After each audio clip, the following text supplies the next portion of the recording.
ดีตเก่าเจ้าสิผ่านไปมากะยาไอ้บอกว่าสาดอกเธอคนดีขอเพียงปัจจุบันนี้มีเพียงคอยและเจ้าสิบ่เว้าเรื่องเก่าเจ้าเคยมีภัยสิใส่ใจแต่มือนี้ไปเท่านั้นอดีตมันบ่สำคัญเพียงปัจจุบันเท่านั้นเป็นพอโลกมีนอไผก็ต้องมีอดีตพอชีวิตขีดเส้นสตาด้วยตัวเองบ่ได้อดีตหลา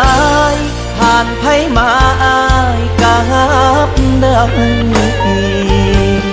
เคยมีไผเคยฮักไผมากันยามือนี่สิมีแต่คอยกับเจ้าสิบ่เว้าเรื่องคืนวันผ่านมาปัจจุบันเฮาฮักกันคือว่าอดีตสิผ่านไปมาอ้ายก็รับได้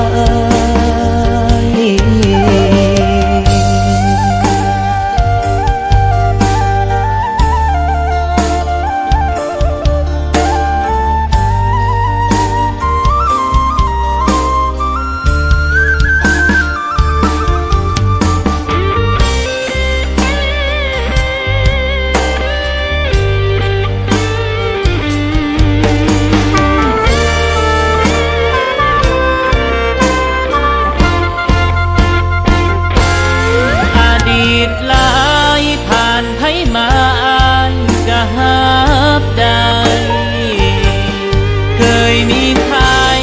เคยฮักใครมาก็ยา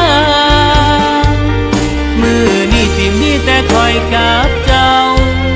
สิบ่เว้าเรื่องคืนวันผ่านมาปัจจุบันเฮาฮักกันคือว่าอดีตสิผ่านไผมา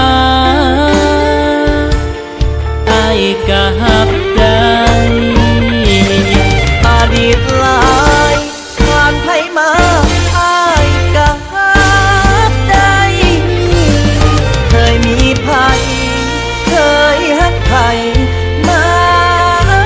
กันยามือนี้สิมีแต่คอยกับเจ้าสิบ่เว้าเรื่องคืนวันผ่านมาปัจจุบันเฮาฮักกันคือว่าอดีตสิผ่านไผมาอ้ายก็รับได้เจ้าสิเคยเป็นเมียเก่าแฟนเก่าผู้เดิมอดีตสิหลายอ้ายก็ฮักเจ้า